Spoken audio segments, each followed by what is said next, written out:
ఈరోజు కూటమి ప్రభుత్వం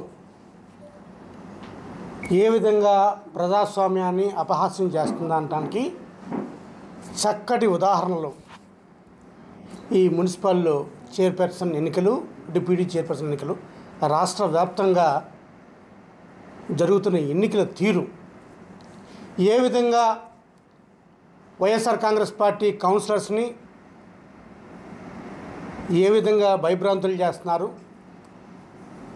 ఏ విధంగా భయభ్రాంతులు చేయడమే కాకుండా తప్పుడు కేసులు పెడుతున్నారు, కిడ్నాపులు చేస్తున్నారు, డబ్బు పొరవ పెడుతున్నారు అని చెప్పడానికి చక్కటి ఉదాహరణలు ఇవన్నీ కూడా. అందులో ఒక ఉదాహరణ ఈ నందిగామ పురపాలక సంఘం. నందిగామ మున్సిపాలిటీలో 13 మంది వైఎస్ఆర్ కాంగ్రెస్ పార్టీ కౌన్సిలర్స్ ఉంటే 6 తెలుగుదేశం పార్టీ ఉండి 1 జనసేన ఉన్నారు. 6 తెలుగుదేశం పార్టీలో ఉన్న వాళ్ళలో ఒకరు ఆయన ఎన్నికైన 3 నెలలకే ఈ పార్టీలోకి రావటం జరిగింది. మరి వీళ్ళు ఏదైతే చెప్తున్నారో 13 మంది వైఎస్ఆర్ కాంగ్రెస్ పార్టీ కౌన్సిలర్స్, అందులో సుమారు సగం మంది అనుకుంటా కండువా కప్పుకొని వెళ్తే ఈరోజు ఎంత సిగ్గు లేకుండా మాట్లాడుతున్నారంటే, నందిగామ పురపాలక సంఘంలో మాకు 13 మంది స్ట్రెంత్ ఉంది, బలం ఉందని చెప్తున్నారు. ఆ 13 మంది బలం ఎక్కడి నుంచి వచ్చారు? మీరు 6 మీ సంఖ్య 6 గుర్తుంచుకోండి. మీరు తెలుగుదేశం పార్టీ సైకిల్ గుర్తు మీద గెలిచిన వాళ్ళు కేవలం 6. మిగిలినంతా కూడా నందిగామ ప్రజలు ఫ్యాన్ గుర్తుకు ఓటేసి 13 మంది కౌన్సిలర్లు గెలిపిస్తే ఈ 6 కాకుండా మిగిలిన వెళ్ళిన వాళ్ళతో కలిపి మీకు 13 మంది అయ్యారు. మరి 13 మంది కౌన్సిల్ సభ్యులుగా ఉండి ఒక్క చైర్మన్ అభ్యర్థి ఎన్నికల పేరు ఎంత విడ్డూరంగా ఉందంటే, నోటిఫికేషన్ ఇచ్చింది, డేట్ ఇచ్చారు, చైర్పర్సన్ ఎన్నుకోవాలని డేట్ ఇచ్చారు, ఇచ్చినప్పటికీ కూడా చైర్పర్సన్ ఎన్నుకోలేదంటే వాళ్ళు నిజంగా ఇక్కడ నందిగామ ఎమ్మెల్యే ఏమని చెప్పాలి? డమ్మీ ఎమ్మెల్యే అని చెప్పాలా? లేదా ఎంపీ గారితో పట్టలేదు, లేకపోతే అధిష్టానంతో పట్టలేదు, లేకపోతే పార్టీ ఇప్పుడు తెలుస్తున్నాయి, అన్నీ న్యూస్లో వస్తున్నాయి, అన్నీ మిత్రులు కూడా చెప్తున్నారు అందరూ.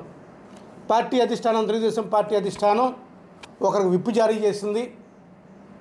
ఆ విప్పు జారీ చేస్తే ఆ విప్పును కాదని నా సొంత మనిషి కావాలని చెప్పి ఇంకొకరిని పెట్టాలని చెప్పి ఎమ్మెల్యే గారు ప్రయత్నిస్తున్నారు. ఎంపీ గారికి ఎమ్మెల్యే గారికి గొడవ జరుగుతుందని చెప్పి మంచి మంచి ఛానల్స్లోనే, మీ అనుకున్న ఛానల్స్లోనే వస్తున్నాయి. అంటే మీరు కూడా పార్టీ విప్పుని మీరు ధిక్కరిస్తున్నారా? అంటే మీరు కూడా తెలుగుదేశం పార్టీ విప్పుని ధిక్కరిస్తే మరి తెలుగుదేశం పార్టీ మిమ్మల్ని కూడా బహిష్కరించాలి కదా. తెలుగుదేశం పార్టీ ఇచ్చిన విప్పుని తెలుగుదేశం పార్టీ ఎమ్మెల్యే ధిక్కరిస్తే పార్టీ క్రమశిక్షణ చర్యలు వస్తాయా, రావా? ఆ క్రమశిక్షణ చర్యల్లో మరి ఈ డమ్మీ అభ్యర్థిని, డమ్మీ ఎమ్మెల్యేని క్రమశిక్షణ కింద, ఉల్లంఘన కింద ఏం చేస్తారన్నది చూడవచ్చు. 13 మంది సభ్యులు ఉన్నారని చెప్పి అభ్యర్థిని ఎన్నుకోకపోవటం ఎటువంటి సాంకేతికలు ఇస్తున్నారు? మీరు ఎటువంటి సిగ్నల్ ఇస్తున్నారు? మేము చెప్పట్లే మీరు డమ్మీ ఎమ్మెల్యే అని. మీరు ఎమ్మెల్యేగా చేసినప్పుడు, గతంలో ఎమ్మెల్యేగా చేసినప్పుడు మీ పార్టీ నాయకులే పిలిచేవారు మీరు డమ్మీ ఎమ్మెల్యే అని. మరి ఇప్పుడు ఏం జరుగుతుంది? ఒక అభ్యర్థిని ఎన్నుకోలేకపోయారంటే 2. మూడోది, వీళ్ళు 13 మంది కౌన్సిలర్స్ ఉన్నారు, వైఎస్ఆర్ కాంగ్రెస్ పార్టీ నుంచి వచ్చారని చెప్తున్నారు కదా. దీనికి 2 రోజుల క్రితం, నేను ఎక్కడికో దూరాలట్లేదు, 2 రోజుల క్రితం మా 19వ వార్డు కౌన్సిలర్ మందా మరియమ్మ, వైఎస్ఆర్ కాంగ్రెస్ పార్టీ ఫ్యాన్ గుర్తు మీద గెలిచిన అభ్యర్థి, పాపం రెండోసారి కౌన్సిలర్, రెండోసారి కౌన్సిలర్గా ఉన్న మందా మరియమ్మని 2 రోజుల క్రితం ఎప్పుడైతే నోటిఫికేషన్ వచ్చి ఎలక్షన్కి వెళ్తున్నారో, మున్సిపల్ చైర్పర్సన్ని ఎన్నుకోవాల్సి వస్తుందో, 2 రోజుల క్రితం మందా మరియమ్మ ఇంటిని ఒక దళిత మహిళ ఇల్లుని ప్రొక్లైనర్ తోటి ఎలా కూల్చేశారని చూడండి సార్. ప్రొక్లైనర్ తోటి, నువ్వు మా పార్టీకి ఓటేస్తావా ఓటేవా, తెలుగుదేశం పార్టీలకు వస్తావా రావా, నువ్వు రాకపోతే నీ ఇల్లుని కూల్చినట్టు నిన్ను కూడా కూల్చేస్తావని చెప్పి సాక్ష్యాలు ఇవన్నీ. మరి మందా మరియమ్మ ఇల్లు మీకు 2 రోజుల ముందు కనిపించిందా? 2 రోజుల ముందు మందా మరియమ్మ అనే కౌన్సిలర్ని, వైఎస్ఆర్ కాంగ్రెస్ పార్టీ కౌన్సిలర్ని మీరు ఈ విధంగా చిత్రహింసలు పెట్టి ఆమెకున్న ఒకే ఒక ఇంటిని, గూడిని కూల్చేసి ఆమెను బలవంతంగా తీసుకెళ్తున్నారు. 5 గంటల నుంచి మీరంతా చూస్తున్నారుగా, 4-5 గంటల నుంచి బంధించి వాళ్ళ ఫోన్లు లాక్కొని వాళ్ళని ఎక్కడికి వెళ్ళకుండా చూసి, దీన్ని ఏ ప్రజాస్వామ్యం అంటారు? మీ అంతర్గత ప్రజాస్వామ్యం అంటారు దీన్ని. ఇప్పటికైనా సరే మీకు సంఖ్యాబలం ఉంటే ఇప్పటికైనా సరే మీ అభ్యర్థిని ధైర్యంగా ప్రకటించండి. పరిపాలన అంటే ఏంటి? సెల్ఫ్ రెస్పెక్ట్తో పరిపాలించాలి. మేము కూడా పరిపాలించాం. 5 సంవత్సరాలు నందిగాంలో ఉన్నాం. 5 సంవత్సరాలు నందిగాంలో ఎమ్మెల్యేగా, ఎమ్మెల్సీగా ఉన్నాం. సెల్ఫ్ రెస్పెక్ట్తో పరిపాలన చేశాం మేము. మీరు కూడా సెల్ఫ్ రెస్పెక్ట్తో పరిపాలన చేయండి. స్వతంత్రంగా నిర్ణయాలు తీసుకోండి, అంతేగాని డమ్మీగా మిగిలిపోకండి. స్వతంత్రంగా నిర్ణయాలు తీసుకోవటం కాదు, స్వతంత్రంగా మీరు తీసుకున్న నిర్ణయాలని అమలుపరిచే విధంగా మీరు ఉండాలి. ఎక్కడున్నారు మీరు? అప్పుడు కూడా అంతే. అప్పుడు మండలానికి ఒక్కొక్క మండలానికి ఒక బాబు అయితే, ఇప్పుడు 4 మండలానికి ఒకే బాబు, 2 బాబులు అన్న తెలియదు. మీ పరిపాలన ఇదే కదా. మీరు ఎప్పుడూ కూడా నందిగాని విధ్వంసం సృష్టించడమే మీ మీ మీ తత్వం కదా. రోడ్లు వేస్తే ఆ రోడ్లు డివైడర్ పగలగొడతారు, లైట్లు తీపిచ్చేస్తారు, పోల్స్ బ్లాక్ ఇచ్చేస్తారు. హాస్పిటల్స్ 100 పడకల ఆసుపత్రి కష్టపడి రైతుల దగ్గర నామినల్ ఫీజుకి వాళ్ళని బతిమాలితే, కేవలం నా మాటే గెలవాలి, నందిగామ ఎట్టపోయినా పర్లేదు, నందిగామతో నాకు అసలు పని లేదు, ఈ 2 ఎకరాల్లోనే 100 పడకల ఆసుపత్రి పెడతాను. 100 పడకల ఆసుపత్రి ఈ 2 ఎకరాల్లో పెడతారా? అంటే మీరు ఎమ్మెల్యే అయితే మీరు ఏది చేసేది కరెక్టా? పోనీ మమ్మల్ని అడగొద్దు, మా సలహా తీసుకోవద్దు.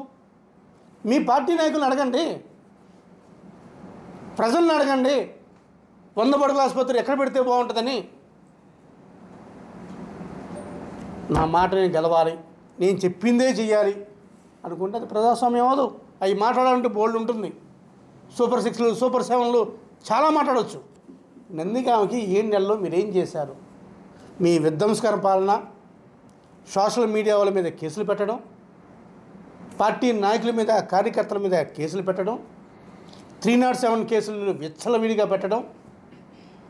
ఈరోజు నందిగామ మున్సిపాలిటీని అపహాస్యం చేశారు.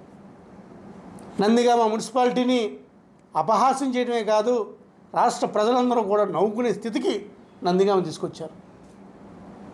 అరే, అధికారంలో మీరున్నారు, మీరు ఎమ్మెల్యేగా ఉన్నారు, మీ దగ్గర కోరం సభ్యులు ఉన్నారు,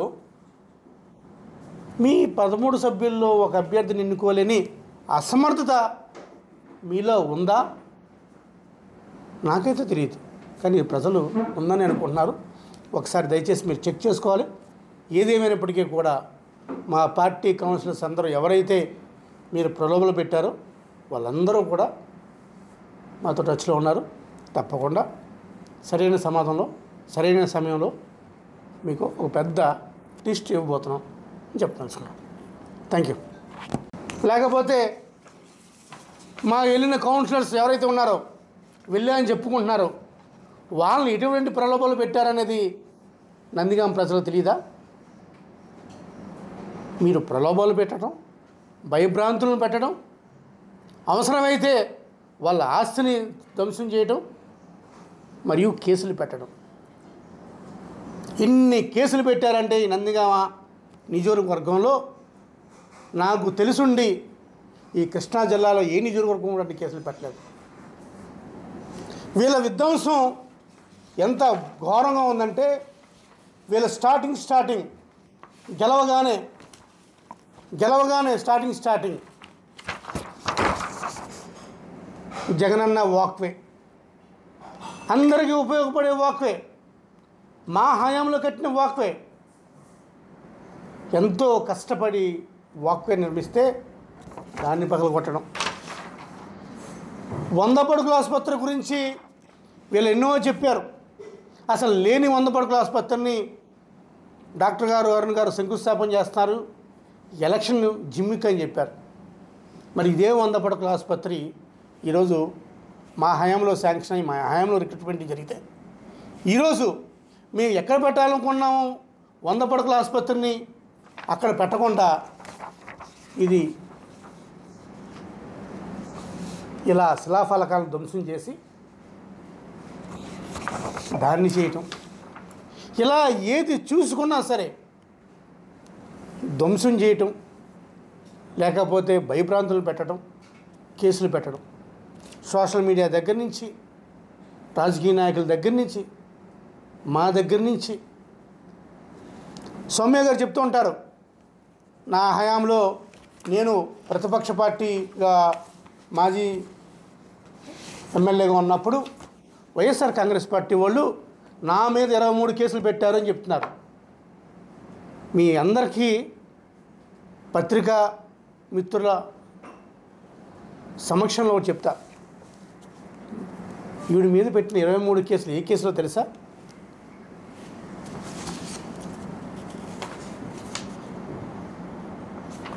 హైవే మీద ధర్నా కేసులు, చీఫ్ మినిస్టర్ ఉన్నప్పుడు చీఫ్ మినిస్టర్ డౌన్ అని చెప్పి ఆ కేసులు, లేకపోతే రాష్ట్ర ప్రభుత్వం ఏదన్నా ఒక కార్యక్రమాన్ని పెట్టినప్పుడు ఆ కార్యక్రమానికి వ్యతిరేకంగా వెళ్ళి ధర్నా చేసిన కేసులు, ఇసుక సూర జగనాసుర అని చెప్పిన తెలుగుదేశం పార్టీ ఇచ్చిన కేసులు, అదేవిధంగా national highway abstraction of national highway traffic గురించి కేసులు, క్వారీలో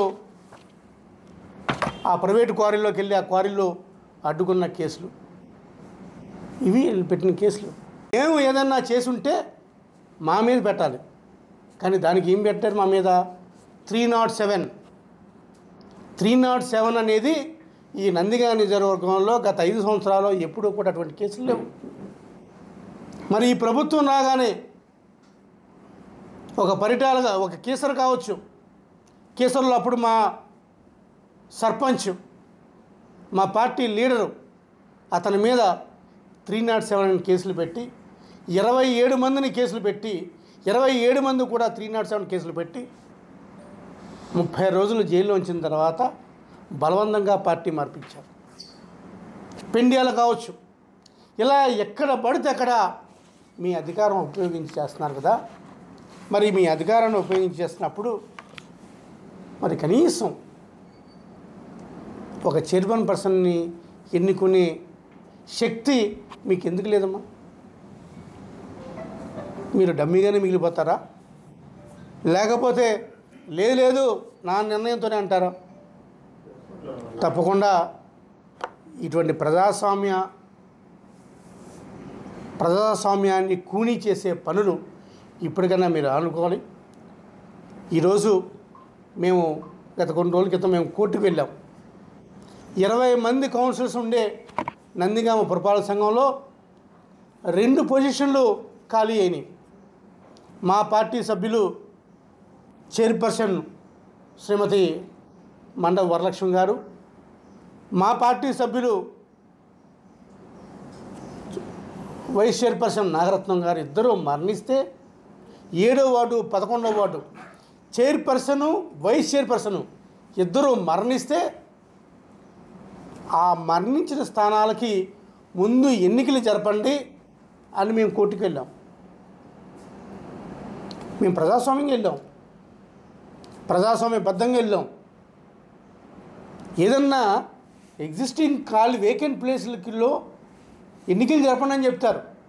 కానీ ఎలక్షన్ కమిషన్ కూడా దానికి రివర్స్గా నోటిఫికేషన్ వెళ్ళింది. కోర్టుని ఆశ్రయించాం.